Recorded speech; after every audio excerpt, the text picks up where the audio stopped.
Good evening, ladies and gentlemen. I welcome you to this press briefing by Foreign Secretary Sri Vikram Mishri on the ongoing developments around Operation Sindoor.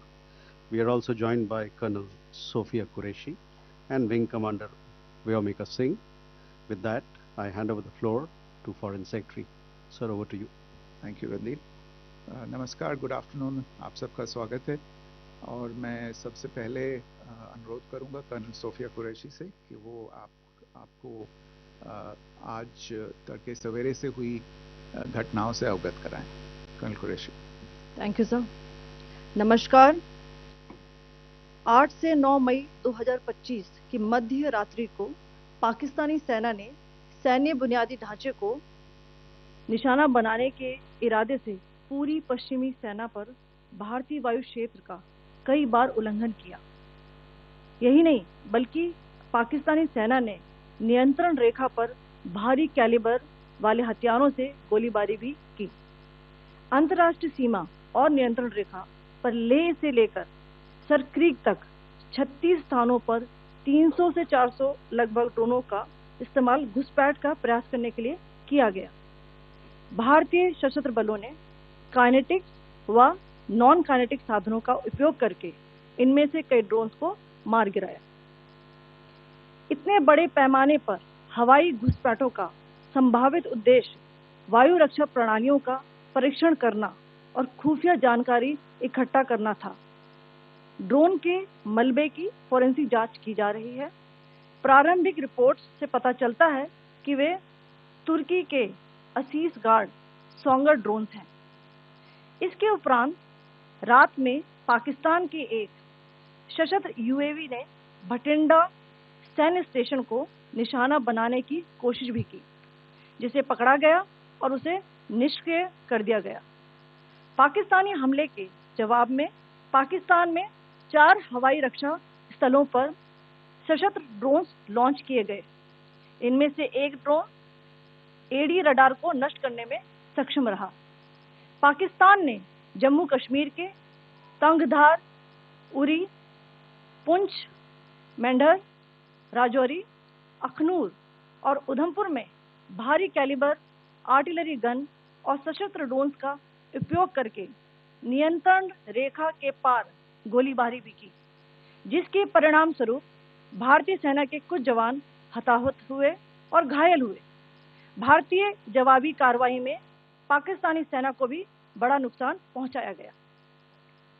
इसके अलावा पाकिस्तान का गैर जिम्मेदाराना व्यवहार फिर से सामने आया. 7 मई 2025 को रात 8:30 बजे एक असफल अकारण ड्रोन और मिसाइल हमला करने के बावजूद पाकिस्तान ने अपना नागरिक हवाई क्षेत्र बंद नहीं किया. पाकिस्तान अपने नागरिक विमानों को ढाल के रूप में इस्तेमाल कर रहा है, जबकि उसे अच्छी तरह से पता है कि भारत पर उसके हमले से हवाई रक्षा की तीव्र प्रतिक्रिया होगी. यह भारत और पाकिस्तान के बीच अंतर्राष्ट्रीय सीमा के पास उड़ान भरने वाले अंतर्राष्ट्रीय उड़ानों सहित नागरिक विमानों के लिए सुरक्षित नहीं है. यहाँ स्क्रीन शॉट में पंजाब सेक्टर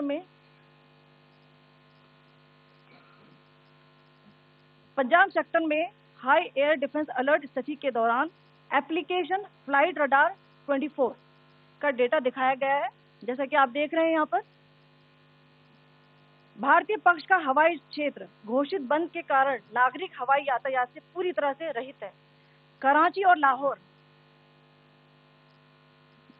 के बीच के हवाई अड्डे मार्ग पर नागरिक एयरलाइंस उड़ान भर रही है. हाई अलर्ट किया गया है विमान फ्लाइनेस एविएशन का एयरबस 320, जैसा कि आप यहाँ देख रहे हैं, जो कि शाम को 5:50 बजे दमम से शुरू हुआ और रात को 9:10 बजे लाहौर में उतरा. ये सारा डिटेल्स आप यहाँ देख रहे हैं. ये डिटेल्स यहाँ लिखा हुआ है. Can you see this?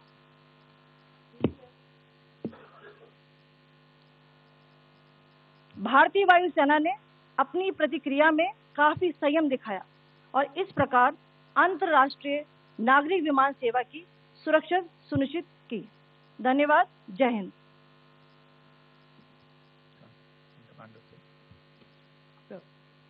Good afternoon to you all. On the intervening night of 8th-9th May 2025, Pakistan military carried out multiple violations of Indian airspace along the entire western border with an intent to target military infrastructure. Pakistan military also resorted to firing of heavy caliber weapons along the line of control. Along the international border and line of control, drone intrusions were attempted from Leh to Sir Creek at 36 locations with approximately 300 to 400 drones. Indian Armed Forces brought down a number of these drones using kinetic and non-kinetic means. The possible purpose of these large-scale aerial intrusions were to test the AD systems and gather intelligence. Forensic examination of the drone debris is being undertaken. Preliminary reports suggest them to be of Aziz Guard Songa drone of Turkey. Later in the night, an armed UAV of Pakistan attempted to target Bhatinda military station, which was detected and neutralized. In response to the Pakistani attack, armed drones were launched at 4 air defense sites in Pakistan. One of the drones was able to destroy an AD radar. Pakistan also carried out artillery shelling across the line of control using heavy caliber artillery guns and armed drones at Kandhar, Uri, Poonch, Mendhar, Rajouri, Akhnur, and Udhampur in Jammu and Kashmir area, which resulted in some losses and injuries to Indian Army personnel. Pakistan Army also suffered major losses in Indian retaliatory fire. Additionally, Pakistan's irresponsible behavior again came to fore. Pakistan did not close its civil airspace despite it launching a failed unprovoked drone and missile attack on 7th May at 8:30 hours in the evening. Pakistan is using civil airliners as a shield, knowing fully well that its attack on India would elicit a swift air defense response. This is not safe for the unsuspecting civil airliners, including the international flights, which were flying near IB between India and Pakistan. The screenshot we just showed and we shall share with you, it shows the data of the application Flight Radar 24 during a high air defense alert situation in the Punjab sector. As you have seen, the airspace on the Indian side is absolutely devoid of civil air traffic due to our declared closure. However, there are civil airlines flying the air route between Karachi and Lahore.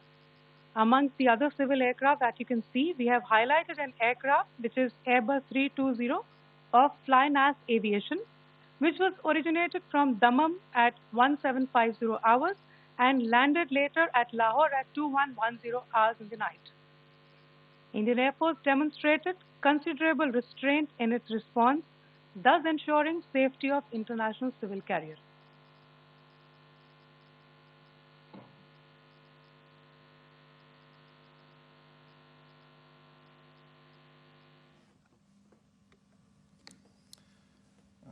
Thank you, Colonel Qureshi, Wing Commander Singh. I have just a few points to share in addition. कल रात की पाकिस्तानी सेना की कायरतापूर्ण गतिविधियों से आपको colonel Qureshi और विंग कमांडर सिंह ने पहले ही अवगत करा दिया गया है.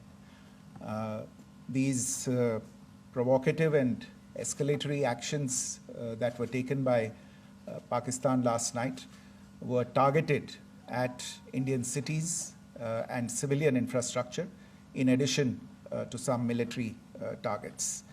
The Indian Armed Forces responded proportionately, adequately, and responsibly. ये जो हमले हुए कल रात को भारतीय सैन्य इकाइयों ने पर्याप्त रूप से और एक जिम्मेदाराना रुख अपनाते हुए इन हरकतों का उत्तर दिया. What I want to underline is that the official and blatantly farcical denial of these attacks that Pakistan carried out by the Pakistani state machinery is yet another example of their duplicity and the new depths that they are plumbing in their quest for disinformation. The other point in the same vein is Pakistani claims that they did not target or attack any religious places. You would recall that yesterday I shared with you an incident related to the attack on a Gurdwara in Punch. Instead of owning up to these attacks, Pakistan made the preposterous and outrageous claim that it was the Indian Armed Forces and the Indian Air Force that was targeting cities like Amritsar and trying to put the blame on Pakistan. This is nothing but a desperate attempt by Pakistan to disown its acts of aggression, but it is also true to type in its effort to deceive and mislead the world. It will not succeed. The Gurdwara in Punch in particular was attacked by Pakistan, and some local members of the Sikh community, including a Ragi of the Gurdwara, lost their lives in this incident, as I shared yesterday. TV पर आप इस हमले के चित्र देख सकते हैं. In addition, that we would attack our own cities is the kind of deranged fantasy that only the Pakistani state can come up with. Perhaps they do it because they are well versed in such action, as their history would show. The last point I wanted to make this evening is again this disinformation that is coming from Pakistan about India targeting the Nankana Sahib Gurdwara through a drone attack. This is again yet another blatant lie and part of Pakistan's disinformation campaign. As we saw in the Pahalgam attack, Pakistan is again trying desperately to impart a communal hue to the situation with an intention to create discord. Again, we are not surprised. India's steadfast unity in itself is a challenge to Pakistan.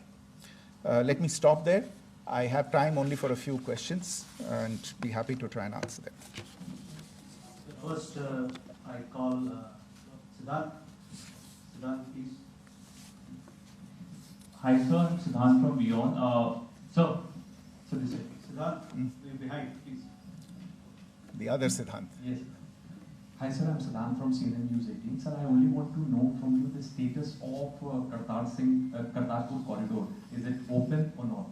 You can. I think you're all aware of the situation along the entire India-Pakistan border and the areas around the line of control.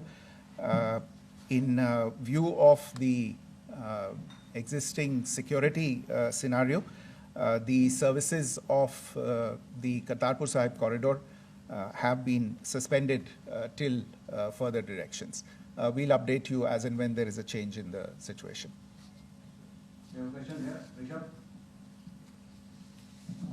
So, good evening, Rishabh from Times Now. So you spoke about religious places being hit in Jammu. There's another religious place which is Carmelite Nun church that has been hit. What do you have to say about it? If you can explain it. Yeah, actually, we do have some information about this extremely regrettable and condemnable incident.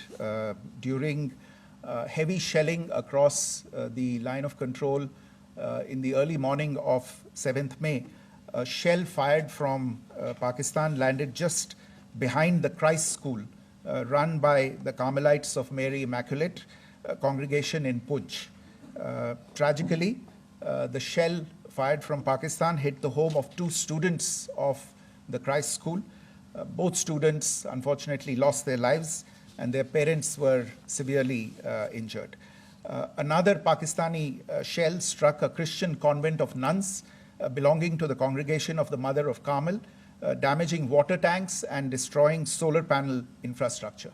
Several priests, nuns, school staff, and local residents took refuge in an underground hall beneath the Christ School during the shelling by Pakistan. The school happened to be closed at the time, fortunately. Otherwise, more losses would have occurred. Again, we have seen the Pakistani side targeting and shelling places of worship with a particular design. This includes gurdwaras, these convents and temples. This is a new law even for Pakistan.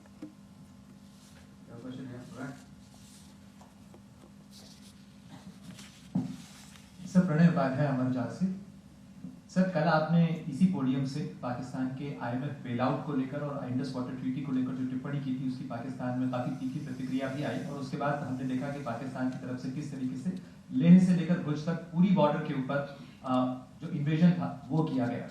मौजूदा situation के अंदर पाकिस्तान के bailout package को लेकर और पाकिस्तान के attempts को लेकर आपका क्या असेसमेंट है, और दूसरा ये भी जानना चाहेंगे कि पाकिस्तान की तरफ से ये जो अटेम्प्ट किया गया था उसका भारत ने अभी तक उस तरीके का कोई जवाब नहीं दिया गया है, तो क्या भारत इसका जवाब देगा जो कार्रवाई हुई है बीते 24 घंटों में? देखिए प्रणय, जहाँ तक इंडस वाटर्स ट्रीटी का सवाल है, मैंने कल विस्तार से उसके बारे में इसकी चर्चा की है। Indus waters treaty is in abeyance and as such I have nothing further to add to the decision that was announced by the Cabinet Committee on Security. जहाँ तक IMF bailout का सवाल है, आपको ज्ञान होगा कि IMF की आज मीटिंग हो रही है। हम वहाँ पे अपना पक्ष रखेंगे और जो हमारा मत है इन चीज़ों को लेके वहाँ पे साझा करेंगे दूसरे मेंबर्स के साथ। ये बोर्ड पे निर्भर है कि वहाँ पे क्या निर्णय होता है। और जहाँ तक जो कार्रवाई हुई है उसका जवाब देने का जो आपने जो प्रश्न उठाया है, जो आज ब्रीफिंग हुई है, जो आपको सूचना मिली है, मैंने भी कहा है कि जो आज सवेरे तड़के सवेरे जो गतिविधियाँ हुई, भारत ने उनका एक जिम्मेदाराना पूर्ण तरीके से और एक पर्याप्त तरीके से उसका जवाब दे दिया है।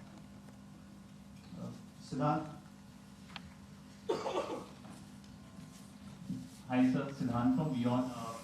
Sir, the External Affairs Minister has spoken to many of his counterparts around the world. Yesterday he spoke to the US Secretary of State Marco Rubio. So what were the key areas of conversations during that call? Yes, the minister had a conversation with the US Secretary of State. As you can imagine, the focus of discussions was the terrorist attack in Pahalgam and the response that India mounted after that on the 7th of May. The Secretary of State shared his thoughts on these developments with the minister. The minister deeply appreciated the US's commitment to work with India in the fight against terrorism, and he also underlined the targeted measures that India had taken in connection with Ops Sindoor. The minister also underlined that India would firmly counter any attempts at escalation from there. But in follow-up to that, as you are aware, there have been a number of other conversations. The minister had a conversation with the UK Foreign Secretary, David Lammy, today. There too, the discussion centered around countering terrorism, for which there must be zero tolerance. And I understand just a short while ago, the External Affairs Minister has also spoken to the Foreign Minister of Norway, Espen Barth Eide, which was also focused on recent developments stemming from the terrorist act in Pahalgam. One last question, Sudhi. Sir, Foreign Secretary, thank you for doing this. Shri Ranjan from Bloomberg. Foreign Secretary, India had struck Bahawalpur the other day, which is also connected with the murder of one of us journalists, Daniel Pearl. If you could give us an understanding of what exactly are the reports that you're getting. You're right. Bahawalpur is the headquarters of the jaish-e-mohammed terrorist group that is proscribed by the United Nations. Its leader, Maulana Masood Azhar, is a proscribed individual. It is, you brought up the connection with the tragic death or killing of Daniel Pearl of the Wall Street Journal. the jaish-e-mohammed was in some way directly or indirectly responsible for the death of Daniel Pearl. But the real connection is through Ahmed Omar Saeed Sheikh, the British Pakistani jihadi who was held in India but was finally released in 2000, and he was the person who lured Daniel Pearl to his eventually leading to his murder. So these are all obviously connected figures, connected individuals, connected institutions, and the attack on Bahawalpur, on that facility of the Jaish-e-Mohammed in Bahawalpur is, I would imagine, a fitting part of this unfortunate incident. Thank you all. Thank you, sir. With that, we come to the closure of this press briefing. Thank you very much.